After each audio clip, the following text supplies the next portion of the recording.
What's going on? It's your boy Jared Burner on Colin John social media networks. I'm a producer at award-winning company Campsite Studios, and I'm also an entrepreneur influencer. Today I'm here with somebody that's been really doing a lot since the pandemic. I've seen really change her whole career path and has started a new career path with something that she's been working on for a while now, and I'm happy to be sending her home. I appreciate her having me here and having my boy Brandon here. Gotta introduce Alexa. Appreciate you coming. Appreciate you having us in your nice crib. She's an inspiring interior designer. She's been working since. Have you started this before the pandemic, or has this been going on? Has this been going on since the pandemic? Did you start before or after? Before, because I had already this planned out. Oh, okay. No. I had planned out what I was going to do for my apartment, but I didn't have the idea of this is something I love and this is something that I'm actually good at until after. Gotcha. So during the pandemic, yeah. Gotcha. So you said you had your apartment one way, and he was like, I'm going to change it up, I'm going to do this, I'm going to do that. And he was like, I'm having fun with this. He was like, I'm going to start making this like a career choice. That's cool. I mean, starting off with your crib, it was a lot of red, black, and white, right? Gotcha. Now we dealing with a lot of flowers, a lot of green. A lot of plants, not flowers. Sue me. Plants and flowers. You know, for me, it's the same thing, but yeah, plants. So what made you go with the green? What made you go with the green and gold look? So I don't know. I still sometimes I'm like, does this look good? But I like it. But what I'm trying to say here is I really wanted a green couch. So I have a green velvet couch. The couch is fire. And y'all gonna see it. Whoever's watching on YouTube, y'all gonna see the couch. But yeah. So I had my heart set on this couch, and with the paint colors, I talk a lot about always finding one piece that really speaks to you and really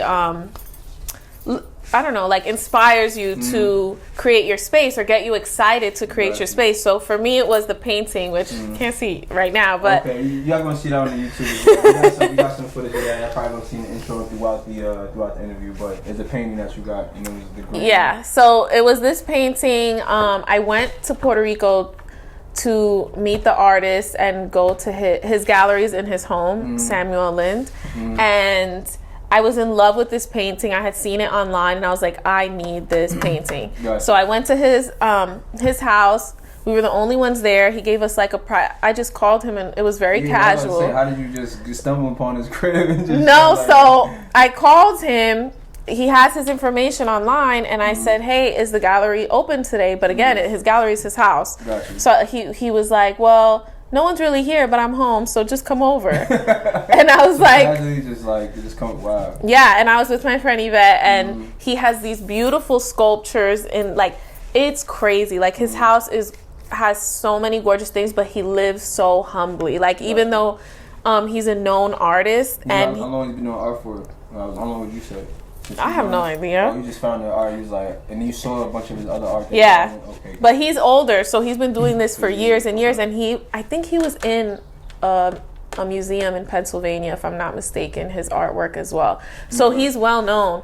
But so when I went there, he was explaining to me all the pieces, and all of his pieces have to do with his love for Puerto Rico, especially he's from Loíza. So Loíza is basically the more African part of where all the African roots kind of lie. Okay. Because that's where when the Spaniards brought the slaves, they brought them into Loíza. So all of his art is kind of based on, and don't quote me on that because I'm not an expert on the history here, but this is what you got. But yeah, all his art is really centered in the Taino Indians and the Africans that we have in our blood. So all of his art is kind of giving homage to that. So anyways, I saw this art piece that she's basically the only Taino princess that Puerto Rico had, and she was a warrior, and she tried to fight off the Spaniards from killing her people. She has a whole history. Yeah, so all to say, I knew I needed this painting, and I kind of based the whole apartment on that. And the painting has a lot of greens. and blues. So I had the painting. I knew I wanted this painting in my space, and then I knew I wanted this green velvet couch, and I kind of went from there. The painting and the green velvet couch came together as like one. As like, I need to make sure my crib matches. Yeah. Matches each other. Yeah, and honestly, having like a green velvet couch and green walls is a little bit controversial. It's not like, it's not like the most the thing that people are gonna do. Like, it's not. It's a risk. Like, exactly. Go green on green, that's a risk. And exactly. It complements well, like, cause you got the wood floor, you got the light floor, and you got the green. Like, a lot of people. But it is risky. Like when I was explaining what I was gonna do with my apartment at first, people were like, green on green. They were like, girl, you're gonna paint your whole apartment green, especially this like dark green, and then your apartment's gonna look so dark. It's gonna look like. But I knew I get a lot of sun in this apartment because there's no buildings like directly in front of my windows. So I knew like it's not gonna look dark, and I just kind of wanted it to be moody. And even if I didn't like the green, it's just paint. Like it's literally just paint. You could always change it.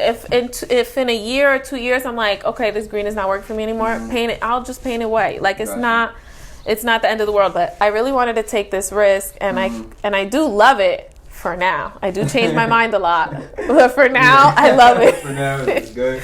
Yeah. Got you. Like what you do? Like what would you do? So you've been living here for a while now. You had a whole crib set up before. And like, how did you go about getting rid of the old stuff that you had, or the old furniture, or the other merchandise you had in your crib? So it's funny because when I had lived in Queens before, a lot of the furniture that I had was either hand-me-downs or things I found on like clearance that I kind of like either would DIY them, paint things. Or like try to make it look nicer. Right. But everything, for the most part, everything I had was hand-me-downs or clearance items. So like on my own, like start everything. Yeah, and honestly, a lot of the a lot of the stuff that I had, I sold all of it, even though I sold it for cheap. What were some of the main like websites you used to sell all that stuff? At the time, OfferUp, Let Go. I heard of Let Go. I never heard of OfferUp before. Well, now Let Go and OfferUp merged. Oh, they merged. Okay. But it's even though they merged, it's OfferUp. Okay. Like the app looks, like OfferUp. It doesn't look like Let Go. Yeah, and I like Let Go a lot better, so I'm a little bit upset about that. But so at the time it was OfferUp, Let Go, and there was another one.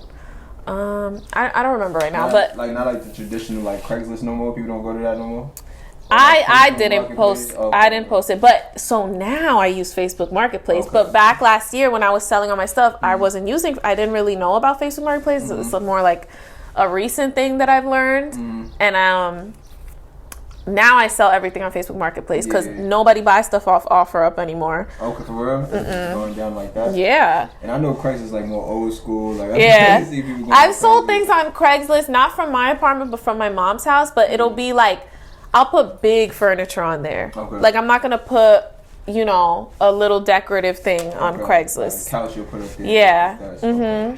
So I sold everything. My couch I gave away to a home in the Bronx. My aunt's friend works there, and I asked him if he wanted the couch for their their common room or whatever. And so they took it. So I was happy about that because I could not sell that couch for anything. Nobody wanted it. And I was selling it for like $50 and nobody wanted it. So I was happy, like, okay, to just like give it away. At least, it's going to be used. But yeah, so I sold everything. I made maybe like $300 from everything I sold. And then I used that $300 to pay for the painting, which, $300 is not a lot when you have to redo a space. But it was something. So it was a start. So like jumping back into like, since we jumping into like how you sold your furniture and everything, what inspired you to even get into this industry? Because you went to St. John's, and you went to school for marketing, so it's like a completely different field. So how doing marketing? How did this come about? How did this inspiration to get into this industry come about? So, I had my heart set on being an event planner for years and years and years, and I was like trying so hard to get into that industry, and like I did wind up in that industry, but then when COVID happened, events stopped. Yeah, so where were you doing events at? Like you doing it for like a hotel? Yeah, I was doing at the time when I've had previous event jobs, but when coronavirus happened, I was at one hotel Brooklyn, helping plan the events that they had there. And so like once coronavirus happened, I was like very annoyed with like the event industry, because I just felt like every time I felt like I was in a good place, or every time I felt like I entered that industry and like I was on a good path, something would happen, because like some stuff would happen in previous jobs too. So when coronavirus happened, I was like, oh my God, like I don't know if this is for me, like is the universe setting me? Yeah, I can't win. And they always say like don't give up, like and stuff, but so it's still in the back of my head, but that's where I was really planning on going. But then I kind of changed, because I noticed that when I was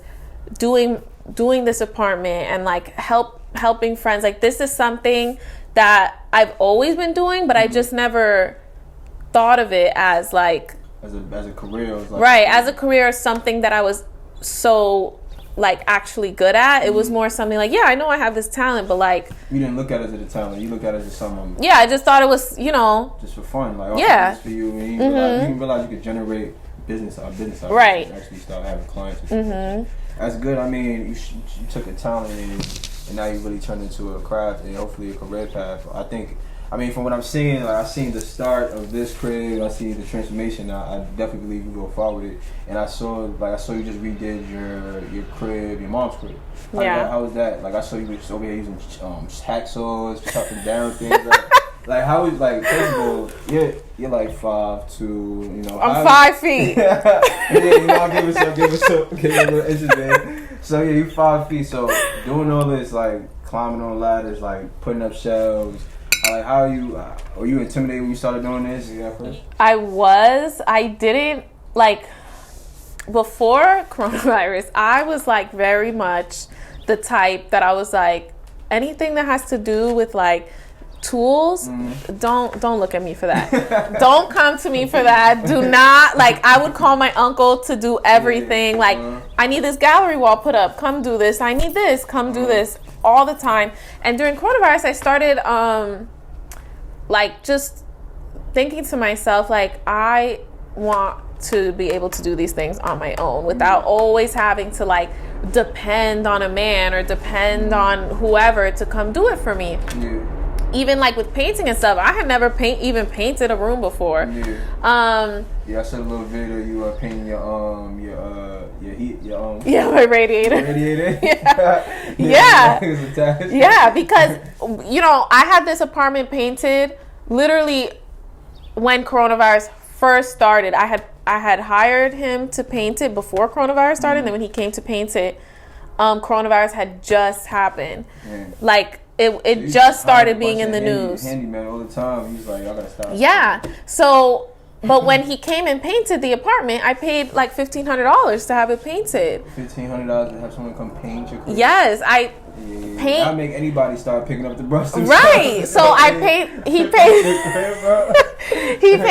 painted this living room and my bathroom. So it wasn't just this room. Might be a new industry to come up in, right? Like $150 a room. Yeah, so I was like, you know what? Like, I can't be spending this money every. And then I had a disaster happen to me with putting up floating shelves in my room, my bedroom. I hired this man from TaskRabbit. He came. First of all, I left him alone because I don't like to like be on top of somebody. Right. Let them do their thing. Exactly. So I left him alone. He was taking super long to put up these shelves. And I'm like, if you do this, why is it taking you so long? Because I had tried to do it on my own, and I messed up the wall bad. You was over here drilling. Yes. So I was like, shit, I have to hire somebody. And I hired this man, but I went cheap. Like, I was like, who can I get cheapest from this app? Which was a mistake. So he came. Wasn't worth quality. Right. He came, put up the shelves, horrible. They was like this, like slanted. He made horrible holes in my wall. He used a leveler. I don't know. So I was so upset. I called TaskRabbit, sent the pair. I was like, give me my money back because I spent like $100 to have him put up freaking shelves for me. They even come with tools? Like, he come with like... Yeah, he came with tools. And I kept asking him, like, do you need help? Do you need more tools? Do you need this? No, I'm fine. Okay, it was horrible. So he left, he was like, job done, and just... I saw it and I didn't want to be mean. So I said, like, oh, thank you so much. But also I was in a rush because he was taking so long and I had plans. And so I kind of was like, right when he left, I followed right behind him. So I didn't get to really look at it.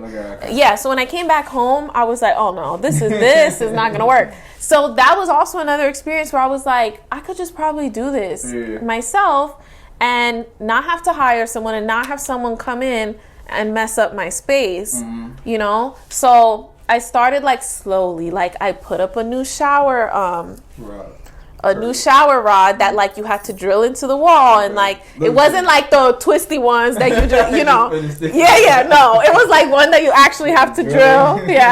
So I started like that. I would start small.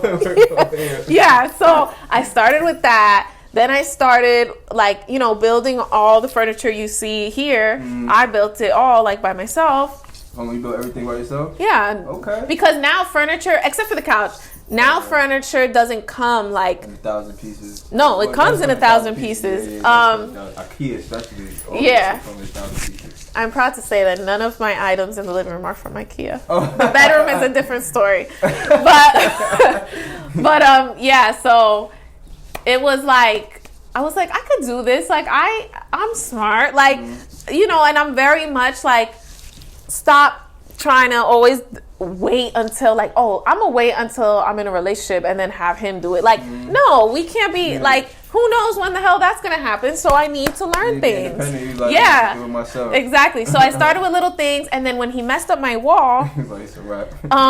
I had to take out all the anchors he put in the wall, all the screws, and then there was like holes all in my walls. It's disgusting. So then my mom came over and we like patched the wall together, painted it over, did all that, sanded it, and I was like, I could do stuff. I could really do stuff. Like, so then like I started doing stuff in my mom's house. She had like these old shelves.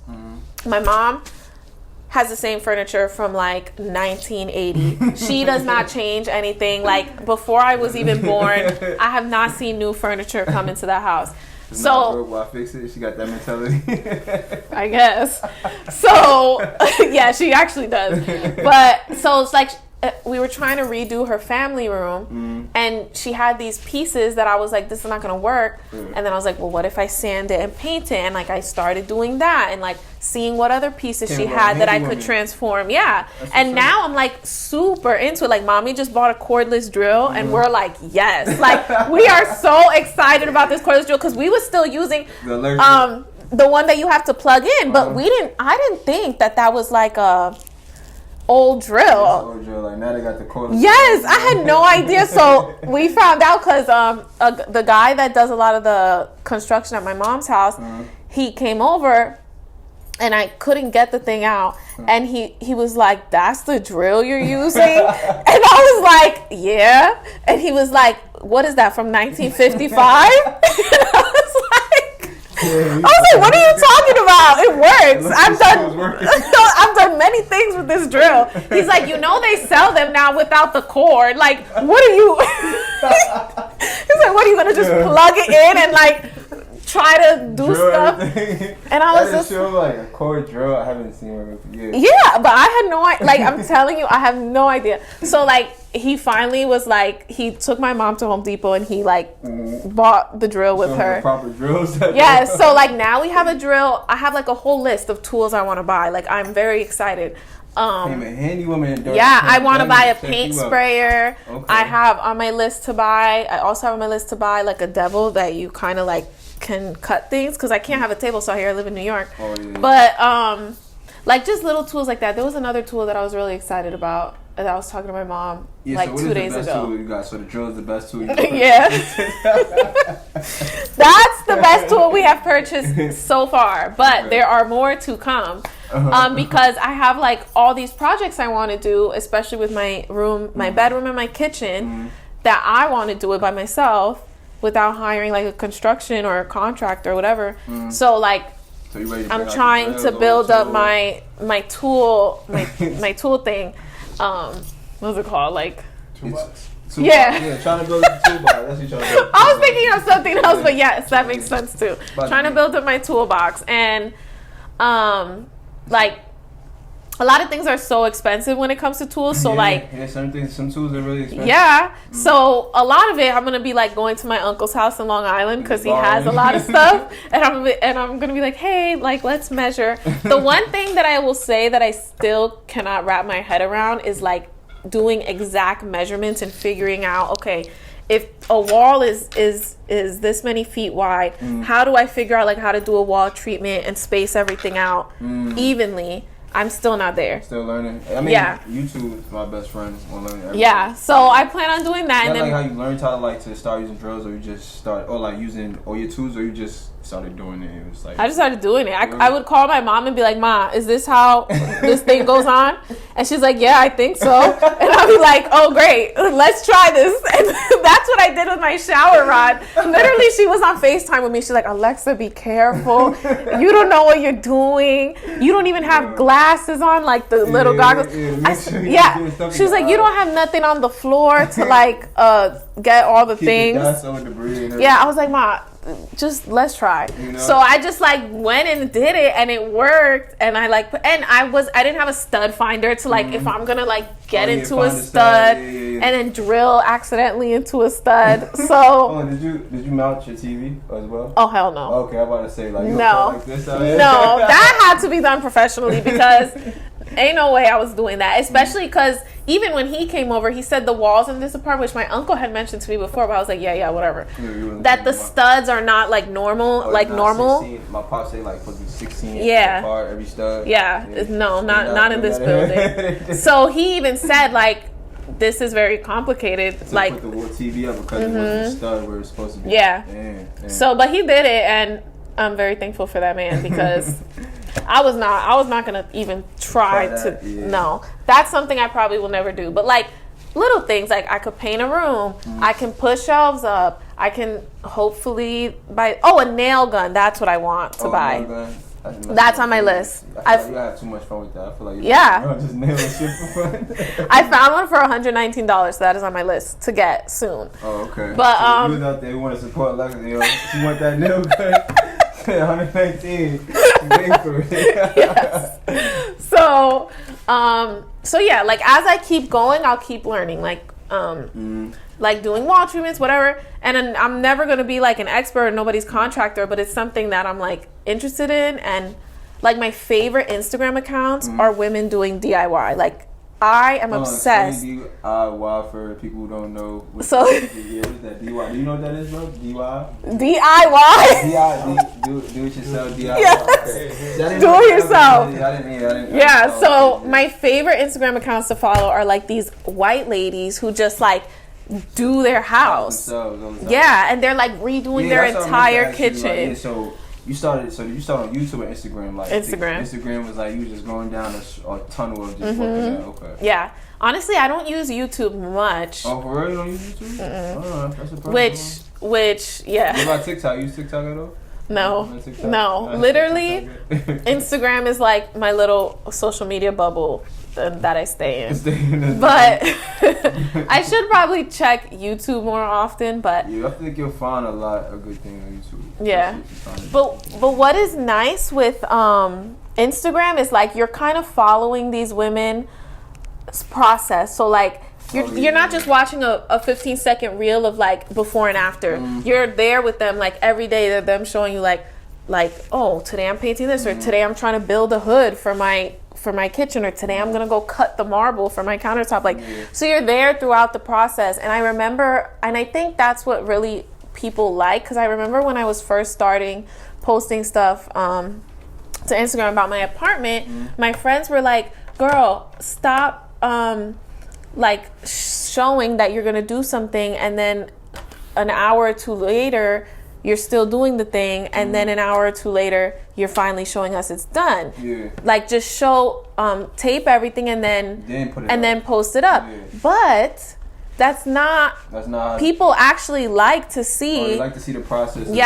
What I've seen from like the home accounts that I follow, people like to see like the real process, and they like to see like how long it actually took, and like, oh, I made a mistake here. Because I remember my friend, when I painted the radiator, nothing's perfect. Like, nobody nothing comes out perfect. Yeah. So when I painted the radiator, my friend was like, why are you putting that on Instagram before you know if it even looks good? Like, what if it comes out horribly? And I was like, well, then I'll just say that this was a mistake, you know. And and I feel like that's more genuine than like, I think that's authentic. Right. I think for a viewer watching, it shows like, oh yeah, like if I'm doing it myself, I won't feel bad or discouraged if I'm like, oh shit, I ain't doing it perfect. Exactly. Like, I did it the first time. You're being realistic. So that's good. I think. And have you seen more engagement when you do it like that versus when you? Yeah. Okay. You see I see like people get invested in your project when you have it go like.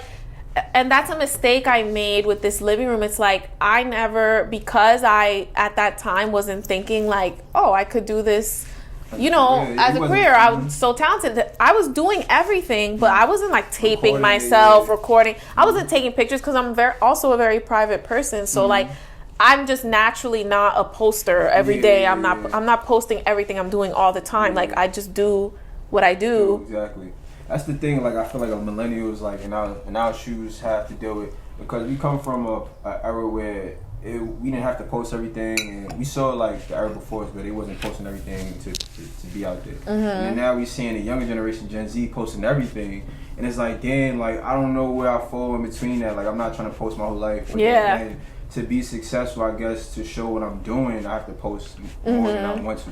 Right. And I think, you know, it's hard to make that transition. Like I was telling you earlier off camera, we was talking about Malik. We was talking about how he's like very introverted and how he don't want to put himself out there too much, but he can still put himself out there and do other like social media platforms like TikTok. And I mean, like I said, I'm not big on. I haven't used TikTok too often myself, but I know that's a big platform for getting the younger generation to see what's going on. I think. Like I said, I think if you keep working at it, you're going to have a huge following on that too. Because the process, you show them people the process, the mistakes, the actual, the end result. I think that's going to bring a lot more clientele. Like, oh, I need to come do my room. So being there with that said, if somebody showed like, I love the way you did your house, I mean your crib and all that. Like, how would you?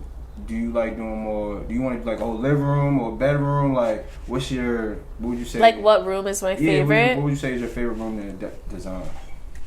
I don't know. More space? I like all of them. Even a closet? Like, I see a closet and that looks like it's not too much fun because it's a lot of cluster. Yeah, the organizing, I do like organizing a lot, but it's probably like Virgo side of me. But I'm very like always trying to have things organized, but like I also sometimes have an organized mess. But I think my favorite thing to do is like not really the organizing. It would be more like result probably. Yeah. Like seeing like, oh, I got this together. Like it's like it's not like, oh, this is all over the place. Like it's like having that completed. And you know what I realized when I like was starting to do all these things, it's like and then like seeing other people do them on Instagram or wherever, I noticed that I just like think of things in my head and just like do it, but I don't like have a plan. Like I don't have a vision board or like the programs where you like put the furniture together and you see it before you even do it. Right. I've never done that. I just like think it in my mind and I'm like, okay, this is gonna go here, and I like just do it. I mean, to come up with the way.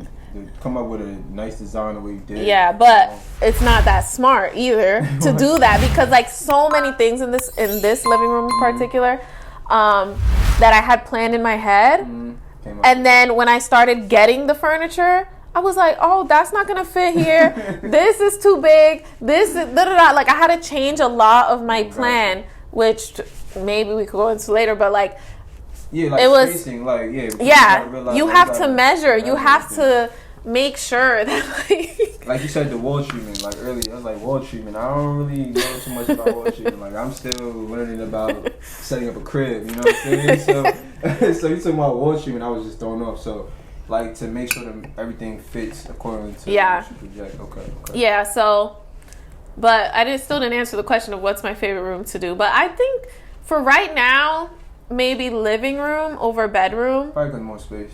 Yeah, more space, and you have, I guess more. No, you have like the same options as a bedroom, but you know the bedroom is just like the bed takes up so much of the room, so you don't have as much flexibility with where things go. So with a living room, you have that flexibility, and you have, because it's an open space, and you can kind of, you know, a couch is big, but it's not a big square, like you know. I don't know if that makes sense, but right now living rooms are probably my favorite, and then I'm sure that when I start doing my bedroom, I will enjoy that too. And when I do the kitchen, I will also enjoy that too. Gotcha. So you enjoy all your projects, just that you just gotta make sure you got everything mapped out according to the And like since you started reorganizing and getting into this industry, what are some of your favorite stores to shop at for, I would say, furniture or decoration accessories? What are some of your favorite stores for that? My favorite stores are stores that I cannot afford. But that's what they always say, right? Yeah, I want that over there. But yeah, so I love CB2. I don't know. I've never heard of CB2, but okay. Yeah, it's like Crate and Barrel, but the modern version. So it's Crate and Barrel, so it's CB, but it's like all their modern furniture. So CB2 is my favorite. I love World Market. World Market's not like crazy expensive, but I love World Market for like cool items that you can find, and also furniture. These are from Target. You can still go to like. Oh, and I love Target. Target. Like, don't go to Target. That's the name I know. Target. Yeah. Don't go to Target and get their like Target. I don't know what the line is called. Like their redesign line or. Oh, Essential Room. Yes, thank you. Yes. Don't go and get that. Get some good. Don't get Essentials. But Target has such amazing lines. Like they have the Threshold line, which has beautiful items. They have Hearth in Hand, which also has beautiful items. They know about the Egyptian cotton, you know, some of those braids, Egyptian cotton. That's the good stuff, right? I just want to make sure it was the good stuff. And then they have like Studio McGee, who she's a famous interior designer. She has a show on Netflix, and she has a line with Target. So it's like you can find these pieces that look elevated for a lower price. Right. But I still do love, like, I get a lot of inspiration from CB2, Our House. I have more, but so like you don't do Wayfair's No, like I use Wayfair. Now I heard Wayfair did some crazy shit where they was selling kids some shit through Wayfair. I don't believe, honestly. I heard, like, I don't, like I said, I don't really shop for much. I don't believe it, really. They were selling like kids through. Yes, I remember that during coronavirus. Yeah, I'm like, wait, what? I don't think that was true. Just like Pizzagate was like not a real thing. I don't think. Pizzagate? What was that about? There was somebody. It was like the same thing with kids, but that you buy pizza. I don't know. What? There was like a lot of weird things happening when coronavirus was like when we were yeah, that's true. But a lot of people also don't like Wayfair because they like I think they provide the mattresses for the camps for like the immigrants. The what is it called? The detention camps. Detention centers. They provide the mattresses, and you know that's kind of like a controversial topic of like you don't want to support a company that's supporting what they're doing, right? But Wayfair is also a good option if you want pieces that are like maybe not your forever pieces. Okay. Because Wayfair also, like, that bookshelf is from Wayfair, and my coffee tables are from Wayfair. But you know, these are not pieces that I'm like, thinking they're gonna last 20 years. You know what I mean? Like for now pieces. Right. They're trendy pieces. I could probably, if I get tired of them, I could probably sell them on Facebook Marketplace for a decent price and like get something else. But Wayfair is not the place to go if you want something that's like long lasting. Gotcha. You know? I mean, I'm sure they have some pieces, but. All right. So if you're shopping on a budget and you want to try to redo your room, where were some of the go-to places? The Targets or? I would say Target. You can get a lot of inspo there because they're always coming out with new collections, like all the time. Get a lot of inspo there. I would say IKEA is also not the best quality. It's not the, it's very like cookie cutter and like everyone has the same IKEA pieces in their home. Yeah. But if you're really, really on a budget, check out IKEA and then look up, well, before you buy things, go look up like IKEA DIYs on Pinterest or YouTube or Instagram, whatever, because you can do so many amazing things with IKEA pieces and make them look so custom and nice if you have the time and if you want to. But if you're not into that, then I would say Target, World Market is a favorite of mine. Where else do I love? Home Goods, Home Sense, like you can find a lot of good pieces there. The thing with Home Goods and Home Sense though, it's like sometimes it's a hit or miss. And like they're always getting new items, so you have to just like go a lot. Like, and if you see an item, buy it that you love, buy it because it's gonna be gone. It's gonna be gone. So I think like those are good places to start. Okay. And, if you're like trying to stay. What would you say stay. is your strongest skill, and what would you say is a skill you need to improve on? Researching is my strongest, probably. Like I will research days on end. Like research for the perfect piece. Like research how to do something, or like researching inspiration photos that I can constantly look back on. Researching art pieces that like I can relate to. Like researching is probably my strongest suit. But like for more creative things, I'm not good at researching like what I would call like the boring stuff, which is like how to set up a website, how to do this, like that intrigues you, yeah, I'm good at researching things that I'm like really interested in. As most people. But I am good at researching. Like if I want a certain piece, or like I have a piece imagined in my mind, like I will spend hours just trying to look for it. Like I don't know if it even exists, but we're gonna try. And struggle. Wait, name them again. We already got research off the list. It's focus, cash management, communication, and learning.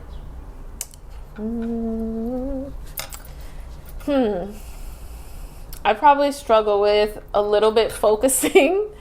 I get distracted very, very easily. I feel like you go down them Instagram holes and sometimes. Yeah. I'll like have to the best of us. yeah. I'll have like an idea in my head, or like, oh, I'm gonna start this, or I'm gonna do this, or have all these plans, and then something happens and I fall off, or I just like go on to something else and whatever. And that's something I'm like actively trying to work on. It's like not doing that and focusing, and it's like, okay girl, you want to do this, you need to take X, Y, and Z steps and stop always procrastinating. Like I tend to procrastinate a lot. So why do you think you procrastinate so much? I think a lot of it has to do with like me doubting myself and fear. Yes, and fear. Fear is like a big thing that I'm trying to like work out of my life in this year, which it's probably not gonna fully happen, but I'm a very fearful. Yeah, it's definitely a process, and like I try not to live in fear, but it's something that definitely is like always holding me back, because I'm always like fearful of like nobody's gonna care, like fearful of like I can't do this, or it's always those like voices in the back of your head that I need to not listen to, but I tend to listen to a lot. Being an entrepreneur, I think fear is the biggest thing you gotta battle with, because you always having doubts. Doubts is something that goes on in the back of your head all the time. And especially with the especially with social media now, you're always looking for that gratification, like, oh, am I valued enough, or people like my stuff enough, So I think we gotta sometimes take a step away from that and just know that what we putting into our work is quality work, and if we believe it's quality, we put the work into it, that's gonna get the response it's supposed to. And if it doesn't, just keep going to the drawing board. Like, I'm reading this book right now, 50 Cent, Hustlers, of course. Yeah, pretty on brand. Well, yeah, I'm reading this book right now, and he does talk about how fear is 50 talks about how fear is one of the main things that throw people off. Entrepreneurs, like, you fear that you can't accomplish this, you fear that you get the doubters. So if you get over the fear, you'll definitely see a lot more success. And the most accomplished people, they like that. How heavy fear, I feel like, is in my mind. It's like they don't have that. They're like, oh, if it doesn't work out, I'll do something else. Think of another idea. Do this, do that. So the people who are really successful, they never feed into the fear. So because fear is just gonna hold you back. You know what I'm saying? And at the same time, I look at it as I don't want to have no regrets. I don't want to be 5-10 years down the line, damn, I was fearing the same thing I'm fearing that. It's I ain't make no progress. What am I doing? So I think you just gotta keep reminding yourself, a vision board, and then when you wake up in the morning, you got the inspiration hit. You can really say yo, I did this by myself, with some help, but really by myself. I had the vision and I got it done. So you don't really need to you can wake up every morning and just have that inspiration. So continue that. And since I know you talked about you get caught up on Instagram and your little the scrolling and everything, but what do you like to do in your spare time? I know we've been cooped up in the house, so yeah. I mean, pandemic is kind of subsided now, but before this all happened, what do you typically like to do for fun? For fun, honestly, I love to hang out with my friends. Yeah, shout out to Yvette, And Geneva, definitely. I don't hang out with them often, but those are my favorite times. It's when we have girls' weekends, or when I have when I get the chance to spend a weekend with all of my girls. That is my favorite thing to do. I just love, and it's a lot of wine drinking, a lot of a lot of karaoke, a lot of nonsense, but it's always so fun. So that's my favorite thing to do. That I'm most happy. I love to read. So what are some of your favorite books? I mean, that you read recently. I have a lot. Well, okay, damn, I'm not gonna remember the name now, but there's this book that me and Geneva were reading at the same time. Damn it. Can I look? I'm gonna look it up. Look it up in your phone. It's children of. It's oh my god, I love books, but this book, and it was 2 books, and the third one is coming out in August, I think, or May. Yes. It's a series. So it's a series. And they're actually, Disney picked up the rights to it, so they're going to make movies about it. Oh my God. Hold on. Children of... What is the name? Oh, Children of Blood and Bone. Children of Blood and Bone. So it's basically based in Africa, but not real Africa, fantasy Africa, kind of like Black Panther's fantasy. Wakanda. Yeah. So it's that. And it's they have magical powers and they're trying to, so the people who have magical powers, they're trying to save themselves because I don't know the words. I read this book a few months ago, but what would be the government has exiled them because they have magical powers. They think they're dangerous and they think they're evil, and so them trying to get their powers back and take over. Okay, kind so of. It's kind of like Marvel in a way, Marvel universe. I mean, if you watch some Marvel movies, you'd be like, yo, this is kind of like my. I guess it's by Tomi Adeyemi. If anyone wants to read it, oh my God, this is like Harry Potter for Black and brown people. It's awesome. And I'm gonna look it up. When the movies come out, you're gonna remember. You're gonna be oh yeah, Alexa mentioned that book, and you're gonna watch the movie and you're gonna love it. I'm gonna take your word for it. I'm trying to find some good books to read up on, so definitely take your word on that one. And so I know you're just getting, I know you're inspiring interior designer, but what advice would you give to someone else that's trying to get into the industry right now? What advice would you give to someone like yourself that started off drilling shower rod into the wall. Like, what advice would you give them? I would say to kind of follow your curiosity, see where it takes you, follow your talents. Like if you see you're good at it, just follow that. When I had my first apartment, I was doing this whole red, black, and white vibe, which now I'm look back at the pictures and I'm like, that is absolutely horrendous. What were you thinking? This is disgusting and childish. But at that time, when people would come to my apartment, they'd be like, oh, this is beautiful. This is amazing. This is great. Alexa always has an eye for things. And I'm like, ew, that was actually a disaster. Like, but I would just say keep following that curiosity, because even though maybe something doesn't look good right now, but I'm sure like as you get more into it, you'll learn more. You'll start really putting things together nicely, and you're gonna have that red, black, and white apartment situation at the beginning. But you evolve and you grow. But what else would I say? I would say to follow, which is the same advice I give myself all the time, which is what we had talked about, is like follow the things that you love. Like make sure that getting into this industry, you're not just following whatever trends is out there. Yeah, because the trends are always changing. So just because boho is cute right now, in 2 years it might not be cute anymore. So instead of following the trends, kind of really focus on like, what do I love? What is the kind of vibe that I'm going for that I'll bring into everyone's home? And whether, like, if I were to have, if I'm designing someone's house that doesn't want a freaking green couch and a green wall, that's fine. Like, I can do that. But I think it's going into it with authenticity and just not just doing a cookie cutter thing. Really get to know the people that you're designing for, get to know their personalities, get to know what they like, get to know,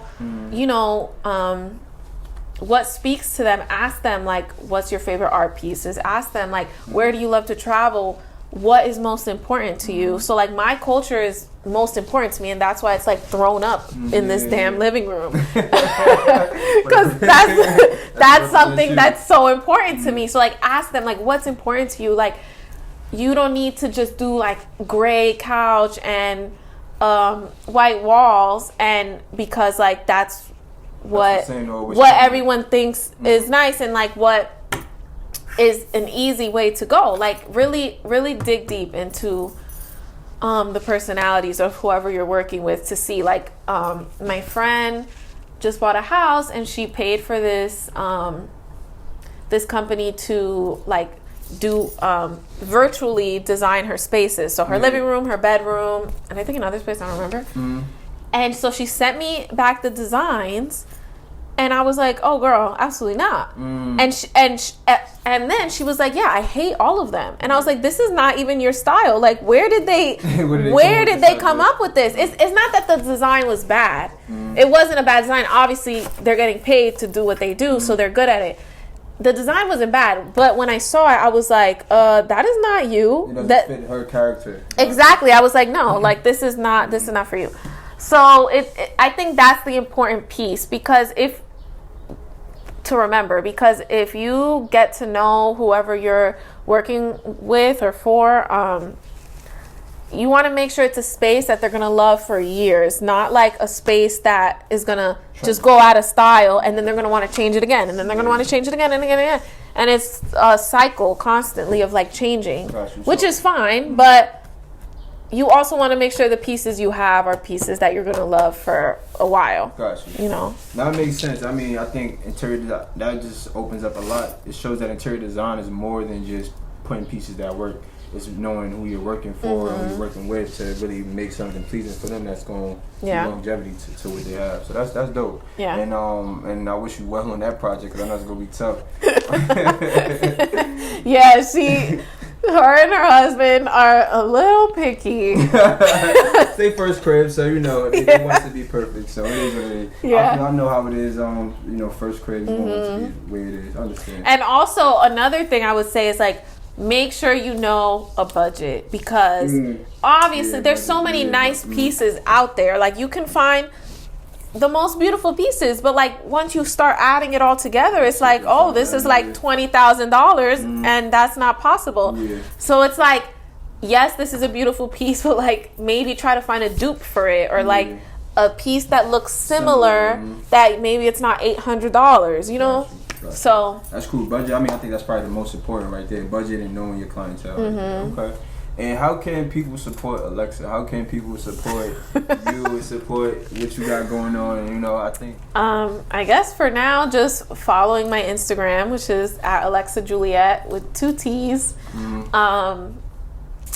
And following comment, along, right? Commenting, making sure they comment, like, ask me questions, follow along on my stories when I'm knee deep in my projects and don't know what the hell I'm doing, and then and then it happens to work out magically.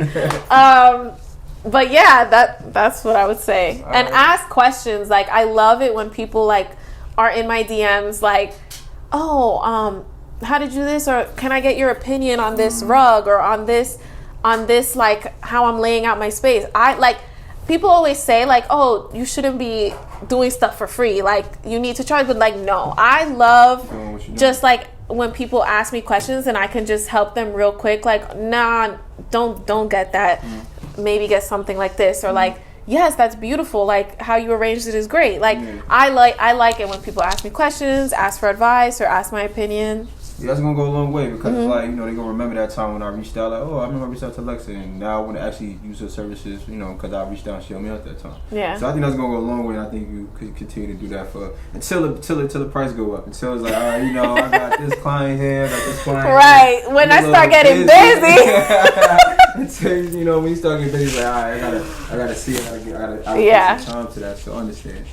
But I do appreciate you allowing us to come to your beautiful crib and letting us see this crib. And, you know, I've been seeing it through the Instagram. I need to see what it looks like in person. So, nah, that's a real nice crib, y'all. Y'all gonna see it, like I said, through the video on YouTube. Like I said, I appreciate you having us, and continue to support Alexa, support is free, continue to support our community. I'll catch y'all later. Bye.